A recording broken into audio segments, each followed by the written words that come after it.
Diário de Pernambuco TV. Veja os destaques desta semana. Os detalhes da exposição Henri Matisse Jazz, em cartaz na Caixa Cultural. Jazz é um livro de ilustrações do Matisse que é um verdadeiro marco na sua trajetória. Odair José fala sobre ditadura, drogas, religião e carreira. Eu sou apenas um compositor do povo. Eu escrevo, mas no meu trabalho tem tudo. Pode ser brega, pode ser rock, pode ser valsa.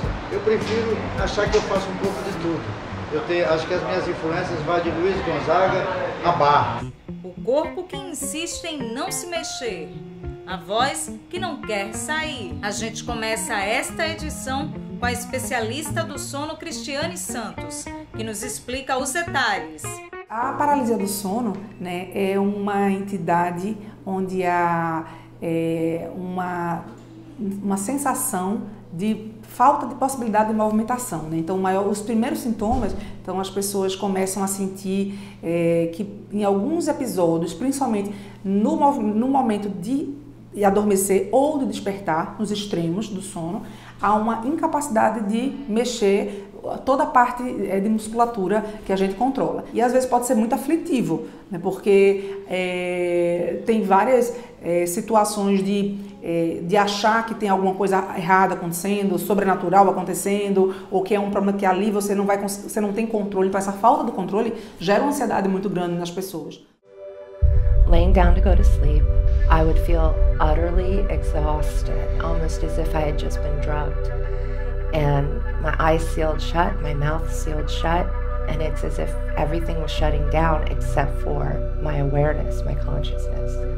I had zero control over my body. Like, no matter how hard I tried, I couldn't move my arms, my legs. I would try and fight it. It was just so strong.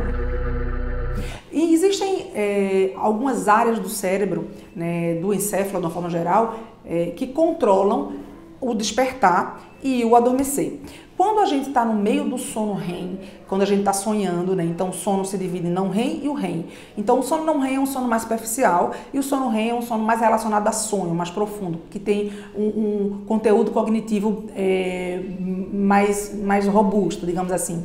E quando geralmente a gente está dormindo e o corpo está parado no movimento REM, no sono REM, é normal em todas as pessoas, só ficaram funcionando os músculos do olho, o músculo do queixo, do mento e do diafragma, da respiração, né? E quando a gente acorda, não, todos os músculos voltam a funcionar. Sendo que alguns probleminhas, alguns erros de comando, digamos assim, onde a pessoa acorda durante o REM e ele está ainda com a movimentação paralisada, como se ele estivesse no REM, mas ele já está acordado.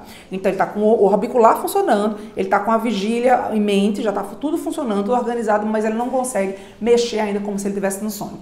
Por conta desse estímulo inadequado, que tem muitos motivos para acontecer, onde, como eu falei, o maior é a privação de sono, o paciente tem esses distúrbios de percepção e quando, dependendo do tipo de cultura dele, de onde ele foi criado, dos medos que ele tenha, geralmente a pessoa cria e somatiza aquelas figuras que geralmente estão associadas ao medo, justamente pela falta do controle. I began hearing voices and screams and crying and all of this really emotional drama, yelling to crying, but all negative emotion. All of these different voices. É muito comum, né, junto com a paralisia do sono, a presença de alucinações. Então existem 3 subgrupos de alucinações. A sensação de pressão no peito, como se tivesse alguém sentado, os pacientes descrevem como se tivesse alguém sentado ou pressionando ou enforcando. Então esse é um tipo de alucinação. Um outro tipo de alucinação é a sensação de intruso presente, como se tivesse uma sombra, alguém perto de você, alguém na beira da cama e tal. E uma outra e terceira também alucinação é a sensação de movimento corpóreo, mesmo sem estar mexendo, de saída do corpo, dessa sensação de que está flutuando, ser acordado, olho aberto e sentindo como se o corpo estivesse saindo de você. Então, assim, todas as pessoas podem ter, né, como eu falei. Porém, em algumas situações da vida da gente, isso é mais comum. Quando a gente está com privação de sono, está dormindo pouco, ou porque está estudando, ou porque mães acabaram de ter filho, porque tiveram suas horas de sono diminuídas, por qualquer razão, tem muito mais predisposição. A paralisia do sono, ela é diagnosticada clinicamente.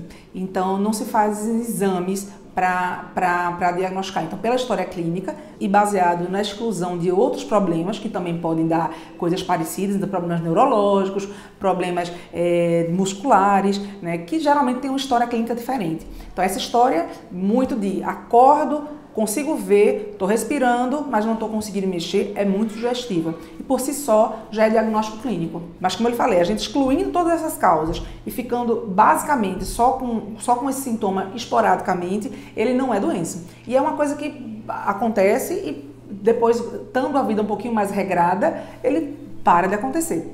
A atividade física tem uma pontuação importante no controle dos pacientes. Eles começam a ter bem menos quando eles têm atividade física, principalmente pelo período da manhã. Uma grande orientação, não em relação à cura, mas a tratamento, a como se portar, né? Então, quando a gente está acordado, a gente está consciente, a gente só não está conseguindo se mexer. Então, se a pessoa foca todo o seu pensamento numa parte da mão, do dedo, né, ela consegue fazer um movimento pequeno e aí geralmente isso quebra essa onda da paralisia e a pessoa volta a se mexer. Às vezes também é a mesma coisa, mas ao invés de focar na parte locomotora, vai focando na respiração. Ele começa a fazer uma respiração um pouquinho mais ofegante e isso também quebra. Então, a partir do momento que a musculatura é mais ativada, quer seja respiratória, quer seja a parte locomotora, é como se houvesse um novo estímulo para o cérebro, para ele entender que já não há mais sono REM e já está sendo no estado de vigília. Então, isso é uma forma de combater o problema. A exposição Henri Matisse Jazz traz colagens do pintor, desenhista e escultor francês. A mostra expõe obras de arte do histórico livro Jazz, de Henri Matisse, que foi veiculado em uma edição limitada, contendo reproduções de colagens coloridas, acompanhadas por pensamentos escritos do artista. Moi, je crois que la peinture et le dessin, c'est la même chose. Le dessin est une peinture faite avec des moyens réduits. Sur une surface blanche, une feuille de papier, avec une plume et de l'encre, on peut peindre en crayon.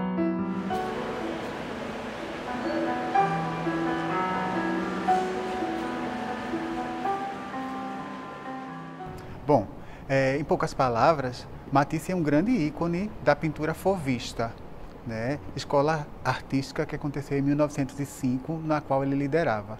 Não dá para dissociar o fauvismo de Matisse, assim como o cubismo de Pablo Picasso. Como a própria curadora diz, são dois ícones dentro da arte moderna. Jazz é um livro de ilustrações do Matisse que é um verdadeiro marco na sua trajetória, né? Ele inaugura a ideia do recorte, uma vez impossibilitado de pintar, né? Ele toma a máxima de que todo artista deve, então, experimentar novas técnicas.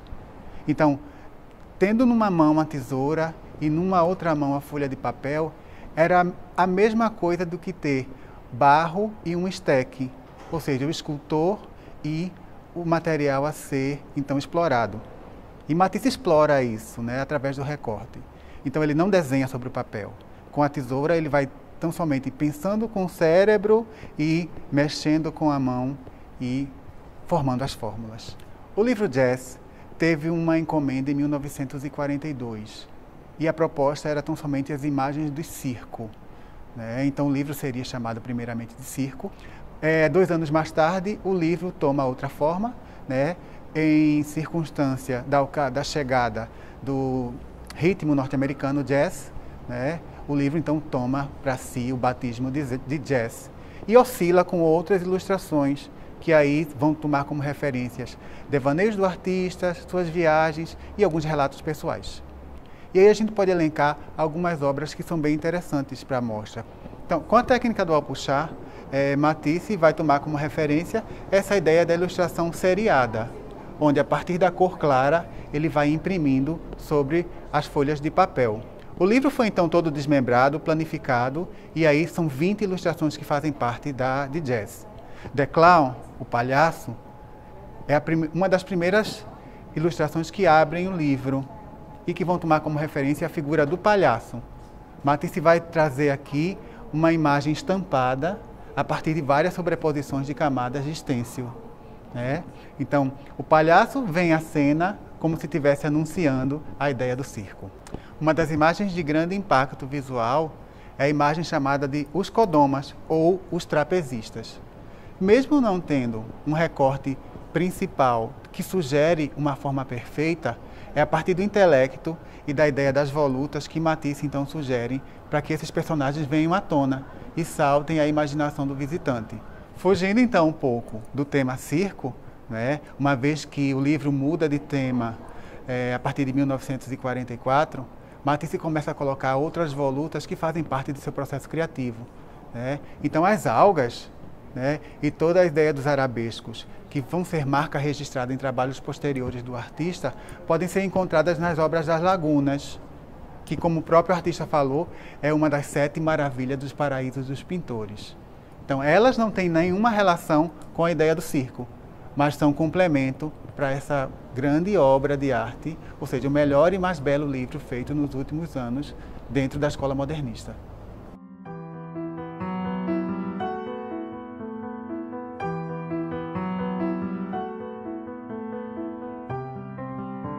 A exposição de Matisse se estende até 2 de julho, certo? E aqui na Caixa Cultural, ela vai de terça a domingo, a partir das 10 da manhã.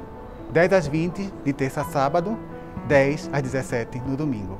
E a entrada é franca.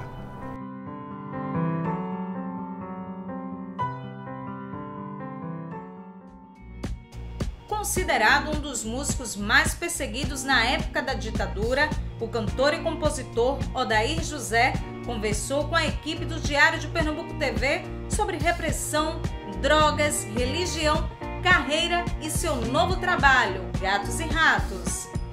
Eu primeiro não acho que existe gênero brega, tá? Eu acho isso uma coisa, um olhar preconceituoso, e acho que com a arte você não pode ter esse olhar. Eu sei que em alguns estados brasileiros, e até vocês mesmos da mídia, porque vocês na mídia têm que refletir mais ou menos o gosto das pessoas, o que as pessoas pensam, tentaram e conseguiram, de uma certa forma, meter na cabeça dos outros que existe o gênero brega. Eu não concordo. Eu acho que existe música boa e música ruim. Eu acho que existe assim. Eu acho que eu sou apenas um compositor do povo. Eu escrevo, mas no meu trabalho tem tudo. Pode ser brega, pode ser rock, pode ser valsa. Eu prefiro achar que eu faço um pouco de tudo. Acho que as minhas influências vão de Luiz Gonzaga a Bach, vai de Antônio Carlos Jobim a Beatles. É o que eu escutei no rádio. Eu escutei de tudo. Eu escutei dos boleros do Valdir Soriano, como eu escutei as guitarras do Eric Clapton. E como sou um compositor do povo, e se o povo quer que seja brega, que seja brega. Para mim, eu apenas faço a minha música.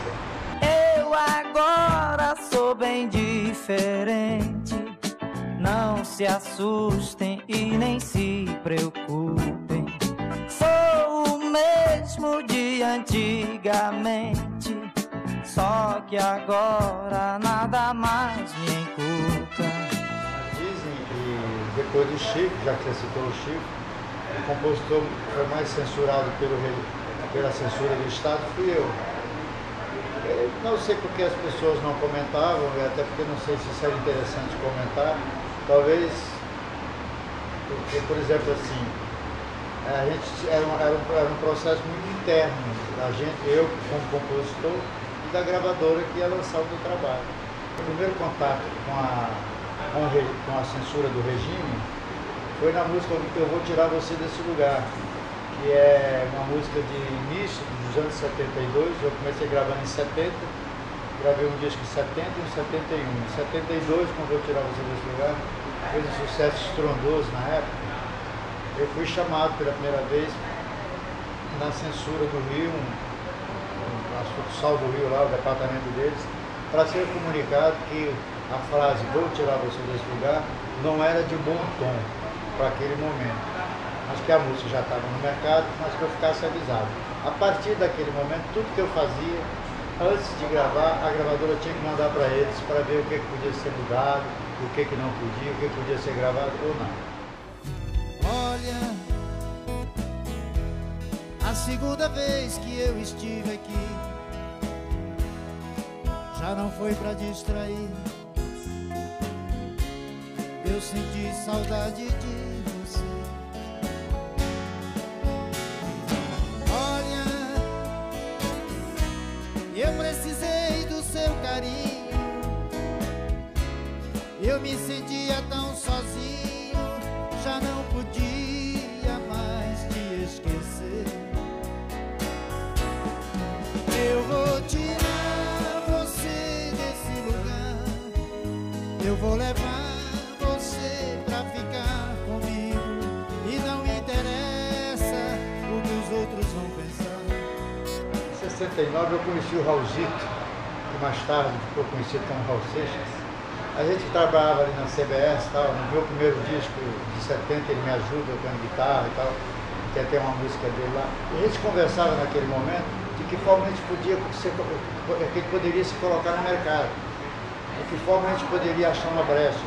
Por exemplo, a Bossa Nova já existia, a Velha Guarda já existia, a Jovem Guarda já tinha acontecido, a Tropicália já tinha rolado, a gente ia fazer o quê?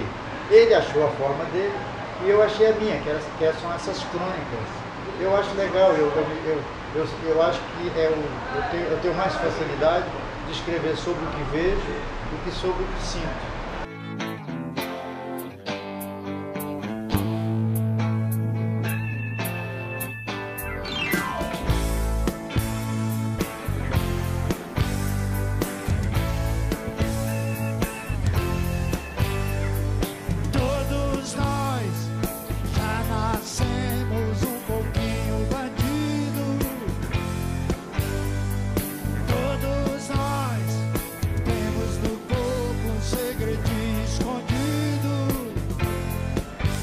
Eu era um careta, como eu citei o Raulzito antes, o Raulzito as pessoas contam muita história dele, mas eu conheci o Raul também, ele era careta, todo mundo era careta, você é careta até um certo ponto, de repente você experimenta aqui, vai ali. Eu fumei muita maconha num período, fazia uso disso diariamente, depois comecei a cheirar cocaína, cheirava também cocaína, e algumas outras coisinhas, uma vez ou outra, e na verdade, eu falei da maconha, eu acho que a maconha realmente ela não faz mal. Está provado que se não for uma coisa em excesso, não faz mal.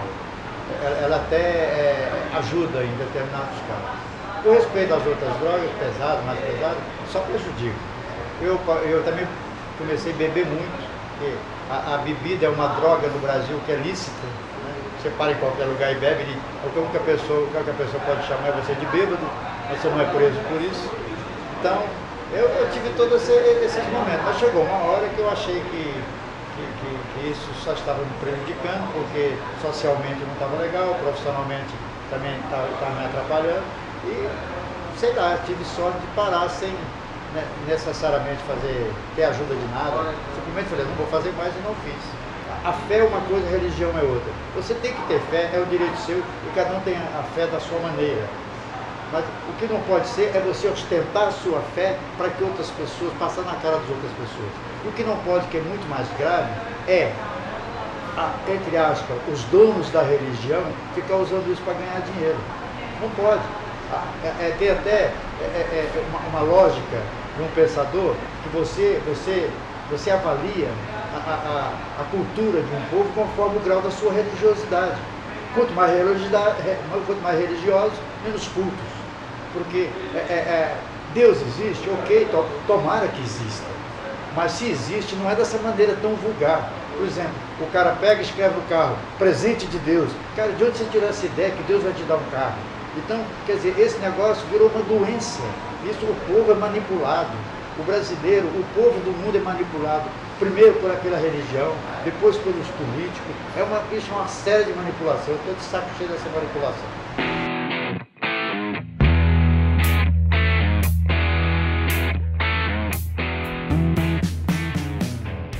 Assim, no Gatos e Ratos, por exemplo, as pessoas acham, eu já ouvi esses comentários, o cara não é brega, o cara está tocando rock. Cara, eu estou apenas fazendo a minha música. Eu sou um guitarrista. E mais uma vez, eu faço as minhas observações. Eu estou falando do momento atual que eu vejo no país. Essa hipocrisia, essa coisa do se envolver no quadrado do outro, esses malfeitos da nossa administração pública, que isso está cada vez mais ridículo. O Gatos e Ratos é isso. Por isso que tem um rato na capa, né? O gato olhando para o ratinho comendo, e você imagina, o gato vai fazer o quê? Você vira o contracapa, ele agacha e come junto. Quer dizer, quem devia vigiar o patrimônio junto com quem está desfazendo o patrimônio, desfaz junto. O meu disco, o Gato e Rato, é mais um estudo do tempo que eu estou vivendo. Eu espero que as pessoas entendam dessa forma, porque pelo menos essa foi a intenção que foi feita. E deu trabalho.